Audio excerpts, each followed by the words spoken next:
안녕하세요. 정보 세상을 바꾼다 인포뱅크입니다. 이번에 전해드릴 내용은 반도체 카르텔 강화하는 미국, 일본, 네덜란드와 대중 수출 통제 합의에 대해서 한번 알아보도록 하겠습니다. 여러분의 구독, 좋아요, 그리고 필요하시면 알람 설정까지 부탁드리겠습니다. 드디어 미국은 반도체 카르텔에 일본과 네덜란드를 품었습니다. 네덜란드와 일본은 미국의 반도체 카르텔의 핵심이 되는 국가이죠. 특별히 기기들이 이들의 나라에 있는 기기들이 굉장히 중요하다라는 이야기가 나오고 있습니다. 지난 17일 바이든 대통령은 네덜란드의 총리를 만나서 공급망의 중요성과 국가안보와 경제 번영의 필수적인 핵심 기술에 대해 논의했다고 밝힌 지 10일이 지난 27일 공식적인 뉴스가 나오게 된 것입니다. 특히 일본과 네덜란드는 반도체 핵심이자 기본이 되고 있는 노광 장비를 만드는 기업들이 존재하는 국가로 이번 합의가 그 의의가 굉장히 크다라는 걸 알 수가 있습니다. 미국은 한국, 대만, 일본을 아우르는 치포 동맹을 준비하는 상황에서 일본, 네덜란드와 합의를 통해 반도체 주도권이 완전히 미국에 넘어감을 알 수가 있게 되는 거죠. 미국의 기술, 일본과 미국의 장비, 대만의 파운드리 제조 기술, 한국인 메모리와 파운드리 생산 기술을 봉쇄하면 중국은 반도체 산업에서 제외될 수밖에 없는 상황이 될 수밖에 없는 가운데 일본, 네덜란드와의 수출 통제, 특히 장비 수출 통제를 합의를 통해서 어떤 후폭풍이 올지에 관심이 집중되고 있습니다. 또한 이것이 한국에도 영향을 미치려고 지금 생각을 하고 있는데 이 분야는 지금 다시 한번 영상을 준비하고 있으니 그것에 대해서는 따로 제가 설명을 해드릴게요. 자, 그래서 먼저 알아볼 내용은 반도체 카르텔을 강화하는 미국, 일본, 네덜란드와 대중 수출 통제 합의입니다. 블룸버그는 27일 미국이 일본, 네덜란드 당국자들과 논의한 끝에 대중국 반도 수출 통제에 합의를 했다고 보도를 했습니다. 통신은 사안에 정통한 소식통을 인용을 해서 일본과 네덜란드가 전날부터 이틀간 미국과 대화를 나눈 끝에 일부 첨단 반도체 제조 장비의 대중국 수출을 제한하기로 했다고 전했습니다. 이에 따라 네덜란드의 반도체 장비 업체이죠. ASML, 일본의 니콘, 도쿄 일렉트론 등이 미국이 지난해 10월 발표한 대중국 반도체 수출 통제에 참여할 수밖에 없게 되었습니다. 이미 ASML은 EUV 노광 장비의 중국 수출을 중단하고 있는 가운데 DUV 노광 장비까지 수출을 중단할지 관심이 집중되고 있는 상황이죠. 미국은 이미 네덜란드의 ASML, 일본의 니콘, 그리고 캐논 도끼, 여기 이 회사들에게 DUV 노광 장비의 중국 수출 중단을 요청한 바가 있습니다. 미국 상무부는 지난 10월 중국의 반도체 생산 기업에 미국산 첨단 반도체 장비와 인공지능, 슈퍼컴퓨터 등에 사용되는 첨단 반도체 판매를 사실상 전면 금지하죠. 특별히 AI 반도체로 불리고 있는 최첨단 GPU 칩에 대해 지금 수출을 통제하는 이야기가 나왔습니다. 미국이 일본과 네덜란드와 반도체 카르텔을 형성하려는 가장 큰 이유는 이 나라들이 세계 반도체 공급망에서 매우 중요한 위치를 차지하고 있기 때문이죠. 한국무역협회가 지난 11월에 보고서를 냈는데 이 보고서에 따르면 글로벌 반도체 제조 장비 시장에서 미국 업체인 Applied Materials, 그리고 Lam Research, KLA 이 세 곳과 일본의 도쿄 일렉트론, 네덜란드 ASML 등 5개 기업의 시장 점유율이 무려 79.5%를 차지하고 있는 것으로 확인되었습니다. 전 세계의 노광 장비를 분야를 딱 떼어 놓고 보면 이 노광 장비의 그 시장을 좌지우지하고 있는 나라가 일본과 네덜란드입니다. 특히 네덜란드의 ASML은 세계 유일무이의 지금 EUV 노광 장비 공급체이죠. 그리고 그 이하 공정으로 불리고 있는 DUV 장치 역시 일본과 네덜란드 회사들이 이 시장을 거의 휩쓸고 있는 상황입니다. 이렇듯 중국이 일본과 네덜란드 회사, 일본의 니콘, 캐논, 그리고 네덜란드의 ASML 이 회사에게 노광 장비를 구하지 못하면 최첨단 반도체는 물론 레거시 공정의 반도체까지 생산량이 뚝 떨어지게 되는 위기감이 처해지게 된다라는 거죠. 이 때문에 블룸버그도 이번 합의를 미국의 미세 공정 반도체 공급망에서 단절시킴으로써 그리고 레거시 공정으로서 단절시킴으로써 중국의 군사적 발전을 억제하려는 바이든 대통령의 승리라고 평가할 정도입니다.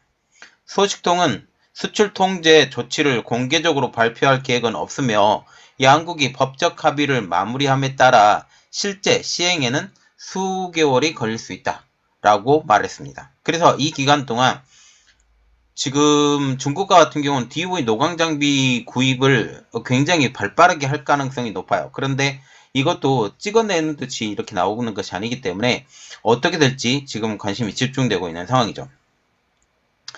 앞서 백악관은 제이크 설리번 백악관 국가안보보좌관이 워싱턴 DC에서 일본 및 네덜란드 관리들을 만나 이 문제를 논의했다고 이미 밝힌 바가 있습니다. 그러나 문제는 이번 합의가 잘 진행될 수 있을지가 의문이 된다라는 거죠. 특히 ASML이 반발하고 있기 때문입니다. 페테르 베닝크 ASML 회장은 지난 25일 9세대 장비인 DUV 노광 장비는 여전히 중국에 수출할 수 있을 것이라고 밝혔기 때문이죠. 현재 ASML은 2019년부터 네덜란드 정부의 불호로 EUV 노광 장비를 중국에 수출하고 있지는 못하지만 DUV 노광 장비에 대해서는 계속 공급하는 상황입니다. 피터 회장은 ASML의 대중국 수출 규제와 관련해서 바뀐 건 없다라고 하면서 정부와 정치인들이 계속 대화하고 합리적인 해결책에 이르기를 기다려야 할 뿐이라고 밝혔기 때문이죠. ASL 입장에서도 중국은 포기할 수 없는 시장이기 때문입니다. ASML의 대중 수출은 2021년 21억 7천만 유로, 한국 돈으로 약 2조 9,200억 원, 2022년 21억 6천만 유로, 한국 돈으로 약 2조 9천억 원에 달했습니다. ASML은 2022년 대중국 수출 비중을 전체 매출 중에 14에서 15%를 담당하고 있고 현재 ASML의 400억 유로 약 53조 7천억 원 규모의 전체 수주 잔고, 지금 수주가 계속 밀려있는 상황인데 이 수주 잔고 가운데 중국 기업들의 비중이 15%를 차지하고 있는 상황이기 때문에 이게 3개월 안에 이게 문제가 해결이 되고 완전히 DUV 노광 장비까지 수출이 통제가 되게 된다면 지금 15%의 수주 잔고를 완전히 포기할 수밖에 없는 상황이 될 수도 있다라는 그런 이야기가 나오고 있는 것이죠. 이러한 상황에서 만약 DUV 노광 장비까지 수출할 수 없게 된다면 중국의 비중은 급격하게 떨어질 것으로 보이기 때문입니다. 현재 중국은 언제 미국의 견제로 DUV 공급까지 끊어질 수 있다라는 위기감에 DUV 장비 수입에 사활을 걸고 있는 상황이죠. 이러한 상황에서 DUV 장비 수입까지 네덜란드 ASML은 물론 그 대체 회사로 염두해준 일본 업체까지 공급하기 어려워지면 그만큼 중국 반도체 산업의 성장은 더뎌질 수 있기 때문입니다. 이는 파운드리 분야뿐, 지금 파운드리와 같은 경우는 SMIC, 화웨이 이러한 회사들이 지금 파운드리의 캐파를 늘려가고 있는 상황에서 DUV 노광 장비까지 이게 만약 공급이 중단하게 되게 되면 이 후속적으로 공장을 지을 수 있는 여력이 아예 없게 되는 상황. 그래서 파운드리 분야뿐만 아니라 메모리 산업, 반도체 산업, 메모리 반도체 산업과 같은 경우는 낸드 플래시는 양측 메모리로 불리고 있는 YMTC, 그리고 D램과 같은 경우는 창신 메모리, 이러한 분야까지 모든 반도체 업계에 영향을 미치는 상황이 될 것으로 보이고 있죠. DUV 장비는 브라크립톤 또는 브라아르곤의 광원을 사용하는 노광 장비입니다. 그리고 특별히 에칭 브라아르곤이라고 불리는 ARFI까지 지금 적용하게 되면 7나노 공정까지 지금 이 공정을 사용을 할 수 있기 때문에 그래서 수치상으로는 7나노까지 생산할 수 있는 장비가 DUV 장비인데 이 DUV 장비의 그 수출 통제, 그리고 이것은 또한 지금 낸드 플래시와 D램의 분야까지 영향을 상당히 미칠 것으로 보이고 있다라는 거죠. 현재 DUV 장비에까지 중국에 공급되지 못하면 레거시 공정에 힘을 집중하고 있는 중국에게 큰 타격이 될 것으로 보이고 있습니다. 중국은 일본과 네덜란드 회사에서 노광 장비를 구하지 않으면 최첨단 반도체, 여기에 레거시 공정의 반도체를 아예 생산할 수 없게 되는 상황이 되기 때문이죠. 여기에 도쿄 일렉트론 및 일본의 반도체 소부장 업체들까지 제재 영역이 확대될 경우 중국 반도체 업계의 타격은 상당할 것으로 보이고 있습니다. 왜냐하면 지금 미국의 Applied Material, KLA, Lam Research에서 수입하지 못한 일부 부품에 대해서는, 소부장에 대해서는 지금 도쿄 일렉트론과 일본의 반도체 소부장 업체에게 일부 수입을 하고 있기 때문에 이러한 것까지 원천 차단이 되기 때문이죠. 자, 지금 보시면 지금 칩포 동맹의 이러한 협력은 아직 얘기 중이에요. 그런데 그것보다 먼저 장비를 일단 수출 통제를 해야 되겠다. 소부장까지 수출 통제를 해야 되겠다. 라고 해서 일본과 네덜란드를 지금 먼저 선택을 했죠.